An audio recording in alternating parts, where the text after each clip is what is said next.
آج کی ہمارے درس کا آغاز سورہ یوسف کی آیت نمبر 43 سے ہو رہا ہے، اور یہاں پر ہم یہاں تک جو پہنچے ہیں، یہاں بیان یہ ہوا تھا کہ یوسف علیہ السلام قید میں ہیں، اور دوران قید وہاں دو ساتھی تھے۔ انہوں نے اپنا خواب آپ کو بیان کیا، آپ نے ان کو خواب کی تعبیر بتائی۔ آپ جان گئے تھے ان میں سے ایک بندہ سزائے موت پائے گا، ایک بندہ بچ جائے گا۔ تو جس نے بچنا تھا، آپ نے اس کو کہا تھا کہ میرا بادشاہ کے سامنے ذکر کرنا، یعنی اس کو بتانا کہ اس کو بے قصور رکھا ہوا ہے۔ وہ بادشاہ کے سامنے ذکر کرنا بھول گیا، اس نے ذکر نہیں کیا بادشاہ کے سامنے۔ کئی سال گزر گئے، 7 یا 9 سال گزر گئے، مزید 7 سال یا 9 سال گزر گئے، واللہ عالم۔ اب وقت آ گیا کہ جو وقت مقرر تھا اللہ کی طرف سے یوسف علیہ السلام کے، اب عروج کا وقت آ گیا۔ اب قید کے بعد بادشاہت کی طرف کے سفر کا آغاز ہو رہا ہے۔ آغاز کیسے ہو رہا ہے؟ بادشاہ کو خواب آتا ہے، اب اس کا ذکر ہے یہاں پر۔ اور بادشاہ نے کہا، میں نے خواب میں دیکھا کہ 7 فربا گائیں ہیں جن کو 7 دبلی گائیں کھا رہی ہیں، اور میں نے 7 سرسبز خوشے دیکھے اور 7 سوکھے ہوئے خوشے دیکھے۔ اے میرے درباریوں، میرے اس خواب کی تعبیر بتاؤ اگر تم خواب کی تعبیر بتا سکتے ہو۔ خواب اس نے کیا دیکھا؟ اس نے دیکھا کہ سمندر سے، پانی سے 7 گائیاں نکلی ہیں، بڑی صحت مند ہیں، وہ آگے آگے جا رہی ہیں۔ 7 پھر ان کے پیچھے 7 گائیاں اور آئی ہیں، وہ 7 گائے جو ہیں وہ نہایت دبلی پتلی ہیں۔ آگے جو جا رہی ہیں وہ فربا ہیں، صحت مند ہیں، جو پیچھے جا رہی ہیں وہ نہایت دبلی پتلی ہیں۔ اب دبلی پتلی گائیوں نے وہ صحت مند گائیوں کو کھا لیا۔ 7 گائیوں نے صحت مند، وہ جو دبلی پتلی تھی انہوں نے صحت مند، یعنی ہر دبلی پتلی گائے نے صحت مند گائے کو کھایا۔ کھانے کے بعد بھی یہ دبلی پتلی ہی رہی، اس کی صحت پہ کوئی فرق نہیں پڑا۔ پھر اس نے دیکھا کہ 7 خوشے ہیں جو سرسبز ہیں، اور 7 خوشے ہیں جو سرسبز نہیں ہیں، وہ سوکھے ہوئے ہیں۔ اب ان سوکھے ہوئے خوشوں نے سرسبز خوشوں کو کھا لیا، اور کھانے کے باوجود وہ سوکھے ہی رہے۔ یہ خواب اس نے دیکھا تو وہ پریشان ہوا کہ اس میں کچھ نہ کچھ تو اشارہ ہے، کوئی نہ کوئی بات تو ہے۔ وہ اپنے جو علماء تھے، جو بھی اس دور کے ان کے حساب سے جو اہل علم لوگ تھے، ان کو بلا کر پوچھتا ہے، نجومیوں سے پوچھتا ہے، کاہنوں سے پوچھتا ہے کہ مجھے بتائیں اس کی تعبیر کیا ہو سکتی ہے، تاکہ میری پریشانی دور ہو، میں وقت سے پہلے اس تعبیر کے متعلق اگر کوئی تعبیر ہے تو میں کچھ اس کا سد باب کر سکوں۔ خواب میں یہ ہوتا ہے نا کہ مستقبل کی کسی چیز کا اگر صحیح خواب ہے، سچا خواب ہے، تو مستقبل کی کچھ باتوں کی طرف اشارہ ہو جاتا ہے، تو انسان اس کے لیے خود کو تیار کر سکتا ہے۔ تو وہ کہنے لگا، مجھے بتائیں اس کے بارے میں، اس کی تعبیر کیا ہو سکتی ہے۔ تو انہوں نے کیا آگے سے کہا، سب غور و فکر کرنے کے بعد اس نتیجے پر پہنچے کہ وہ اس کی تعبیر نہیں جانتے، مانگ رہا ہے، اور وہ اگلی آیت میں اس کا پھر ذکر ہے۔ انہوں نے کہا، قالوا اضغاث احلام، انہوں نے کہا یہ تو اضغاث و احلام ہے۔ اب اضغاث و احلام کا ترجمہ کیا جاتا ہے پریشان خواب، یعنی یہ وہ خواب نہیں ہے جس کی کوئی تعبیر ہو۔ دیکھیں، ہم خواب میں بہت کچھ دیکھتے ہیں، کبھی ایسا ہوتا ہے ہمارا خواب بے ربط ہوتا ہے، اول حصے میں کوئی اور چیز دیکھی، درمیان میں پھر کوئی اور چیز دیکھی، پھر آگے جا کے پھر کوئی اور چیز دیکھی۔ اب پہلی چیز کا دوسری سے، دوسری کا تیسری سے کوئی ربط نہیں ہے، کوئی ترتیب نہیں ہے، کوئی بات بن نہیں رہی، کوئی ربط نہیں ہے، کوئی جوڑ نہیں ہے۔ تو اس طرح کی جو بے جوڑ، بے ربط چیزیں ہوتی ہیں، مختلف چیزیں اکٹھی ہو کر ایک خواب بنی ہوئی ہیں، تو اس کو اضغاث و احلام کہا جاتا ہے۔ نہ تو یہ اللہ تعالیٰ کی طرف سے اشارہ ہوتا ہے، اور نہ ہی یہ کوئی ایسی چیز ہوتی ہے جس پر غور و فکر کیا جائے۔ اس پر ہمارے علماء نے بہت کچھ لکھا ہے۔ سیگمنٹ فریڈ کی ایک کتاب ہے اور اس کو بہت زیادہ پڑھا جاتا ہے، میرا خیال کوئی 750 صفحات کی کتاب ہے۔ اس بندے نے بڑا کام کیا، 19ویں صدی کے آخر میں یہ کتاب لکھی گئی ہے۔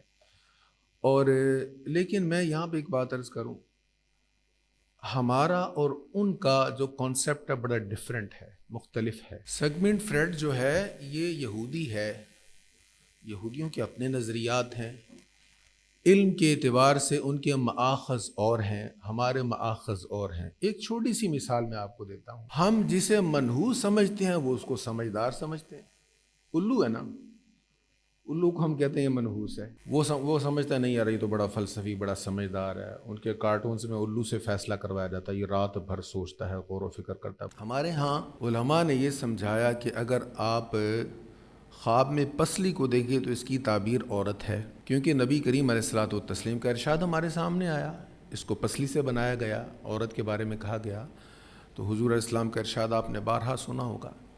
کھجور کا درخت ہے تو اس کے بارے میں کانسیپٹ اور ہے، اچھا خواب ہے، اس کو حضور علیہ الصلوۃ والسلام نے اچھے لفظوں میں بیان فرمایا۔ دودھ کی تعبیر اور ہے، حضور علیہ الصلوۃ والسلام سے خواب پوچھا گیا تو دودھ کی تعبیر آپ نے علم سے لی، سیدنا فاروق اعظم کے۔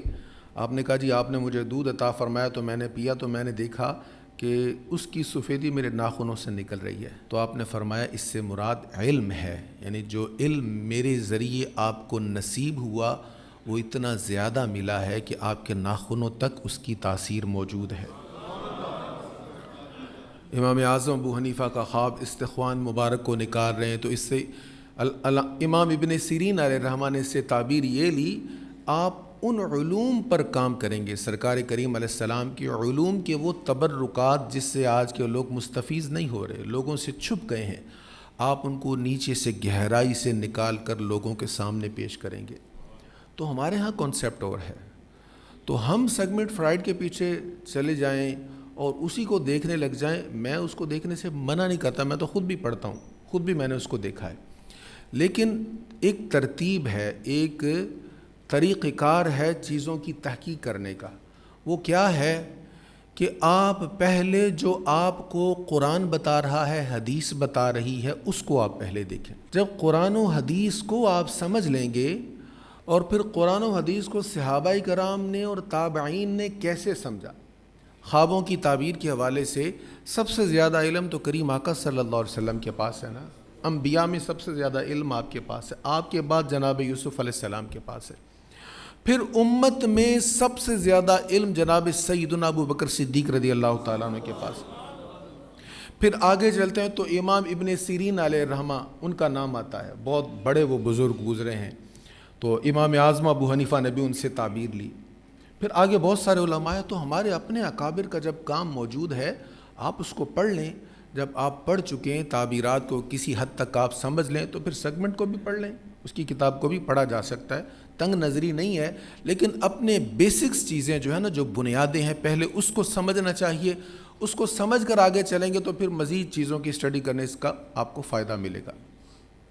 اچھا، اس نے خواب دیکھا تو وہ جو لوگ تھے جو اس کے دربار میں بیٹھنے والے اہل علم یا تعبیر بتانے والے، وہ کہنے لگے کہ یہ تو منتشر خیالات ہیں، قالوا اضغاث احلام، ترجمہ سن لیجئے، انہوں نے کہا یہ تو پریشان خواب ہیں اور ہم پریشان خوابوں کی تعبیر نہیں جانتے۔ تعبیر نہ بتانے کی دو وجوہات بتائیں کہ ایک تو تیرا جو خواب ہے نا، یہ جو باقاعدہ ایک خواب ہوتا ہے جس کا ایک معنی ہوتا ہے، جس سے کوئی غور و فکر کیا جائے، مستقبل کے بارے میں کوئی پیش گوئی کی جا سکے، وہ تو یہ ہے ہی نہیں۔ اور دوسری بات یہ ہے کہ اس طرح کی پریشان کن باتیں جو ہیں، یہ منتشر خیالات جو ہیں، اس کی ہم تعبیر کیا بیان کریں گے، ہمیں اس کا علم نہیں ہے۔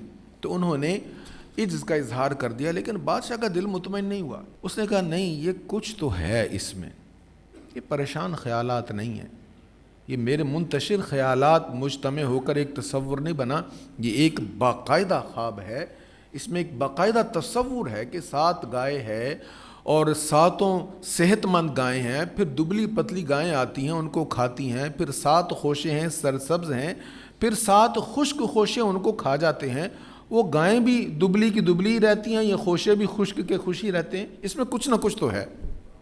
اس کا اطمینان نہیں ہوا ان کے جواب پر، وہ مزید پوچھتا رہا بادشاہ۔ اب وہ آپ کے جو قید خانے کے 2 ساتھی تھے، ان میں سے جو ایک بچ گیا تھا، جس کو آپ نے کہا تھا کہ تو بادشاہ کے سامنے میرا ذکر کرنا، وہ بادشاہ کے پاس آتا ہے۔ وقال الذی نجا منہما وادکر بعد امہ، ان 2 قیدیوں میں سے جو نجات یافتہ تھا، اس نے ایک مدت کے بعد یوسف کو یاد کیا، اس نے کہا میں تم کو اس خواب کی تعبیر بتا سکتا ہوں، مجھے یوسف کے پاس بھیج دو۔ اب اس کو یاد آیا کہ وہ خوابوں کی تعبیر بتانے والے تھے، تو اس نے بادشاہ سے پرمیشن لی کہ آپ مجھے اگر اجازت دیں تو میں اس قیدی کے پاس جاؤں۔ اس کی تفسیر میں مفسرین نے کہا اس نے جانے کی اجازت اس لیے مانگی کہ قید خانہ وہاں پر نہیں تھا، اور اب بھی مصر میں جو آثار ہیں اس سے بھی یہی پتہ چلتا ہے کہ بادشاہ کے دربار کے پاس قید خانہ نہیں تھا، وہ کافی دور تھا۔ تو اس نے کہا اگر تم مجھے پرمیشن دو تو میں اس بندے کے پاس جاتا ہوں، وہ خوابوں کی تعبیر بتانے والا، اس نے مجھے جو تعبیر بتائی تھی ویسا ہی ہوا، اور جیسی اس نے باورچی کو تعبیر بتائی تھی اس کے ساتھ بھی ویسا ہی ہوا، تو مجھے پرمیشن ملے تو میں جاتا ہوں۔ اس کو اجازت مل گئی۔ اب وہ جناب یوسف علیہ السلام کے پاس آتا ہے۔ اب اس کے الفاظ کیا ہیں؟ یوسف ایھا الصدیق، اس نے یوسف کے پاس جا کر کہا اے یوسف، اے بہت سچ بولنے والے۔ اللہ اکبر، کیا مزے کی بات ہے یار، کتنے سالوں بعد آیا ہے اور آ کر سچائی کا ذکر کیا، اسی صفت کا ذکر کیا جو صفت اس کے ذہن میں نقش تھی۔ اے کاش ہم بھی سچے ہو جائیں، ہمارے بارے میں کہا جائے، لوگ کہیں یار بندہ جھوٹ نہیں بولتا، کتنی کمال کی بات ہو۔ اللہ ہمیں سچوں میں شامل کر دے۔ بہت بڑی بات ہے آج کے دور میں سچا ہونا۔ ہمیں تو اتنی عادت پڑ گئی ہے بلا وجہ ہم جھوٹ بولتے ہیں، ضرورت بھی نہیں ہوتی، کوئی مسئلہ بھی نہیں ہوتا، پھر بھی جھوٹ بولتے ہیں، عادت پڑ گئی، پک گئی۔ وہ آ کر کہنے لگا یوسف ایھا الصدیق افتنا فی 7 بقرات سمان یأکلہن 7 عجاف و7 سنبلات خضر واخر یابسات لعلی ارجع الی الناس۔ اب جو بادشاہ نے خواب دیکھا تھا نا، لفظ بلفظ اس نے وہی کہا۔ یہ آیت نمبر 43 میں بادشاہ کا خواب ہے، اور اس میں جو الفاظ ہیں وہی اس آیت میں آیت نمبر 46 میں ہیں، سیم ٹو سیم وہی ورڈز ہیں، وہی الفاظ ہیں۔ وہ اس نے آ کر کہا کہ بادشاہ نے یہ خواب دیکھا ہے۔ کیا خواب ہے؟ کہ 7 صحت مند گائیں ہیں اور 7 دبلی پتلی گائیں ہیں، وہ گائیں ان کو کھا لیتی ہیں، اور 7 سرسبز خوشیں ہیں اور 7 خشک خوشیں ہیں، وہ ان کو کھا لیتے ہیں۔ تو آپ مجھے بتائیے اس کی تعبیر کیا ہے؟ لعلی ارجع الی الناس، تاکہ میں لوگوں کے پاس یہ تعبیر لے کر جاؤں، شاید وہ آپ کا مرتبہ جان لیں، لعلہم یعلمون، شاید وہ جان لیں۔ حالانکہ یقینی بات تھی کہ اگر وہ بیان کرتا تو وہ جان لیتے، لیکن اس نے شاید اس لیے کہا ہوگا کہ پہلے بھی تو آپ کی ذات میں اتنا کچھ دیکھا لیکن ان لوگوں نے نہیں مانا۔ تو کبھی کبھی بہت واضح چیزیں ہونے کے باوجود نہیں لوگ مانتے، تو اس نے شاید اس وجہ سے کہا کہ شاید لعلہم یعلمون، شاید آپ کا مرتبہ وہ جان لیں۔ اب یوسف علیہ السلام نے جو جواب دیا وہ کہا قال تزرعون 7 سنین دأبا، یوسف نے کہا تم حسب معمول 7 سال تک کاشتکاری کرو گے، پھر تم جب کھیت کاٹو تو تمام غلے کو ان کی خوشوں میں چھوڑ دینا، ما سوا اس قلیل غلے کے جس کو تم کھاؤ۔ یہ خواب کی تعبیر اگلی آیت میں بھی ہے جو آپ نے بیان کی، لیکن یہاں میں ایک چیز آپ کو بتاؤں گا۔ کتنے سال بعد یہ بندہ ملنے آیا؟ 7 سال یا 9 سال بعد، دونوں روایتیں مفسرین نے لکھی ہیں، واللہ عالم، اللہ بہتر جانتا ہے کتنے سال، لیکن طویل عرصہ کے بعد وہ آیا۔ آپ نے جاتے ہوئے اس کو کیا کہا تھا؟ بادشاہ کو جا کے بتانا، اس کو جا کے بتانا کہ وہ بندہ ایک بے قصور ہے، اس کا کوئی قصور نہیں ہے، اور اس کو بلا وجہ ادھر قید میں رکھا ہوا ہے۔ اگر یہ جا کے بتا دیتا تو مسئلہ حل ہو سکتا تھا، آپ کی قید ختم ہو سکتی تھی، لیکن اس نے جا کے نہیں بتایا۔ گلہ بنتا ہے کہ نہیں بنتا کہ یار تو آج اگر 7 8 9 سال بعد میرے پاس آیا ہے تو پھر بھی اپنے کام سے ہی آیا، میرا کام تو تجھے بھول گیا؟ یار اتنا عرصہ تو میرے ساتھ رہا ہے، کٹھے ہم نے کھایا پیا ہے، اور تو نے میرے کردار کو دیکھا ہے، تو میرا ساتھی تھا یہاں کا، اتنا تو لحاظ کرتا، جا کے بادشاہ کو بتا ہی دیتا میرے بارے میں، تم اتنا بھی نہ کر سکے میرے لیے؟ ایسا آپ نے ایک لفظ بھی نہیں کہا۔ ہمارے پنجابی میں کہتے ہیں وڈیاں دی گل بھی وڈی ہوندی، بڑے لوگوں کا مزاج بھی بڑا ہوتا ہے، گلا نہیں ہے، کوئی اس پر اعتراض نہیں ہے۔ حضرت سعیدی علیہ الرحمٰن نے اس کی تفسیر میں بڑی پیاری بات لکھی ہے، کہتے اصل میں وہ بندہ بھولا اس لیے تھا کہ اگر وہ جا کے بادشاہ کو بتا دیتا تو بادشاہ آپ کو چھوڑ دیتا، تو بادشاہ کا آپ پر احسان ہوتا۔ اللہ کو یہ گوارا نہیں تھا کہ میرے نبی پر بادشاہ کا احسان ہو۔ اب سچویشن چینج ہو رہی ہے، بادشاہ ضرورت مند ہے، اللہ تعالیٰ نے اسباب ایسے بنائے کہ پورے ملک کا بادشاہ آپ کا طلبگار اور حاجت مند بنا دیا. وہ آپ کا ضرورت مند ہے کہ جناب کو مہربانی کرو مجھے سمجھائیں، میں تو بڑا ٹینشن میں ہوں، پریشان ہوں، مجھے بتائیں اس خواب کی تعبیر کیا ہے. اچھا وہ آپ کے پاس آیا، آپ نے کہا 7 سال بہت اچھے ہوں گے، بہت اچھی پیداوار ہوگی اور خوب کھیت جو ہیں وہ پھلیں پھولیں گے. تو میرا مشورہ یہ ہے کہ 7 سال جب اچھی پیداوار ہو تو صرف اپنی ضرورت کی گندم کو نکالو خوشوں میں سے. سٹا ہوتا ہے نا، اس کو سنبل کہا جاتا ہے. تو سٹے کے اندر جو گندم ہے اس میں سے ساری گندم نہ نکالو، اس کے اندر ہی رہنے دو. اور آپ جانتے ہیں نا اس دور میں، یعنی پہلے دور میں جب یہ تھریشر وغیرہ کا انتظام نہیں تھا، تو پہلے دور میں گندم کو سٹاک کرنے کے لیے، سیو کرنے کے لیے، سٹور کرنے کے لیے یہی طریقہ ہوتا تھا کہ پورا سٹا سنبھال لیا جاتا تھا. تو آپ نے فرمایا کہ 7 سال تم گندم کو سٹور کرتے رہو اور اس میں سے صرف جو تمہاری نہایت ضرورت ہے وہ نکالو، اس کو استعمال کرو، باقی ساری گندم سٹور میں رکھتے جاؤ. ثم یأتی من بعد ذلك 7 شداد یأکلن، پھر اس کے بعد 7 خشک سالی کے سخت سال آئیں گے، یعنی بارشیں نہیں ہوں گی. پھر سخت سال آئیں گے اور اس میں جب بارشیں نہیں ہوں گی تو پیداوار بھی نہیں ہوگی، کھیتیاں بھی نہیں ہوں گی. اس کے بعد 7 خشک سالی کے سخت سال آئیں گے، وہ اس غلے کو کھا جائیں گے جو تم نے پہلے جمع کر کے رکھا تھا، ما سوا تھوڑے سے غلے کے جس کو تم محفوظ رکھو گے. اب جو 7 فربا گائیاں تھیں وہ خوشحالی والے سال تھے، اور جو بعد کو 7 سال آنے تھے وہ خشک گائیوں کی تعبیر کر دی. اور اسی سے ہرے بھرے جو سٹے دیکھے تھے اس نے، خوشے دیکھے تھے ان کی آپ نے تعبیر کر دی اور خشک خوشوں کی تعبیر کر دی. تو آپ نے یہ خوابوں کی تعبیر بھی بتا دی اور اس کا حل بھی آپ نے بتا دیا. ثم یأتی من بعد ذلك عام فیہ یغاث الناس، پھر اس کے بعد 1 سال آئے گا جس میں لوگوں پر بارش ہوگی اور اس میں لوگ پھلوں کو نچوڑیں گے. 7 سال خوشحالی کے، 7 سال خشک سالی کے، 14 ہو گئے.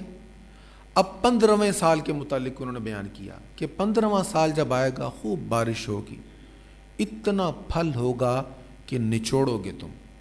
پھل بہت اچھا ہو تو ہی اس کا رس نکلتا ہے نا، پھل بہت اچھا نہ ہو تو رس بہت تھوڑا نکلتا ہے.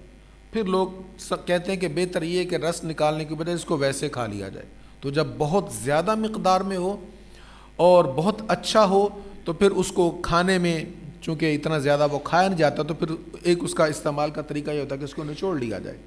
تو آپ نے فرمایا جو 15واں سال ہوگا وہ بہت زیادہ خوشحالی کا ہوگا. اب یہاں پہ ایک بڑی اہم بات ہے، اس نے جو خواب دیکھا تھا وہ 7 اور 7 کا تھا. اس کی آپ نے تعبیر بتا دی کہ پہلے 7 سال سے مراد خوشحالی والے سال ہیں، پھر بعد والی 7 گائیاں، پہلی 7 گائیوں سے مراد خوشحالی والے 7 سال، اور پھر خشک گائیوں سے وہ خشک سالی والے 7 سال. تو اتنا ہی ذکر تھا نا، یہ 15واں سال بیچ میں کیسے آ گیا؟ یہ تو اس کا سوال ہی نہیں تھا. 7 اور 7 14 ہے نا، اس کے آگے کا تو اس کا کوئی خواب ہی نہیں تھا. یہ آپ نے کیسے بتا دیا؟ یہ وہ علم ہے جو اللہ نے خاص نبیوں کو عطا فرمایا. جو خواب اس نے بتایا تھا اس سے بڑھ کر اگلے مزید 1 سال کا بھی آپ نے پیش گوئی فرما دی. اس کی 2 وجوہات ہیں. ایک وجہ تو یہ ہے کہ انبیاء کرام علیہم الصلاۃ والسلام کو اللہ تعالیٰ آنے والے وقت کی معلومات اور علم عطا فرما دیتا ہے. اور دوسرا قرآن کریم کا ایک اصول ہے، رب کریم کی ایک سنت جاریہ ہے، اس کا ایک طریقہ ہے. وہ طریقہ کیا ہے کہ وہ مشکل کے بعد آسانی عطا فرماتا ہے. اللہ کوئی بات ایک بار فرما دے تو کافی نہیں ہے سمجھنے کے لیے، مشکل کے بعد آسانی ہے. پھر دوبارہ کہا، او یاد رکھو، دھیان کرنا، بھول نہ جانا، مشکل کے بعد آسانی ہے. ہمیں تیار کیا جا رہا ہے، بار بار کہا جا رہا ہے وَلَنَبْلُوَنَّكُمْ بِشَيْءٍ مِّنَ الْخَوْفِ وَالْجُوعِ وَنَقْصٍ مِّنَ الْأَمْوَالِ وَالْأَنفُسِ وَالثَّمَرَاتِ وَبَشِّرِ الصَّابِرِينَ الَّذِينَ إِذَا أَصَابَتْهُمْ مُصِيبَةٌ قَالُوا إِنَّا لِلَّهِ وَإِنَّا إِلَيْهِ راجعون أُولَٰئِكَ عَلَيْهِمْ صَلَوَاتٌ مِّن رَّبِّهِمْ وَرَحْمَةٌ. یہ ساری آیت پڑھنے اور سمجھنے والی ہم دوسرے پارے میں پڑھ چکے ہیں. خلاصہ یہ ہے کہ زندگی میں مشکلات آنی ہیں، ضرور آنی ہیں. لَنَبْلُوَنَّكُمْ، ضرور آزمائش آئے گی. ہر کسی کی آزمائش اس کے حساب سے ہوتی ہے۔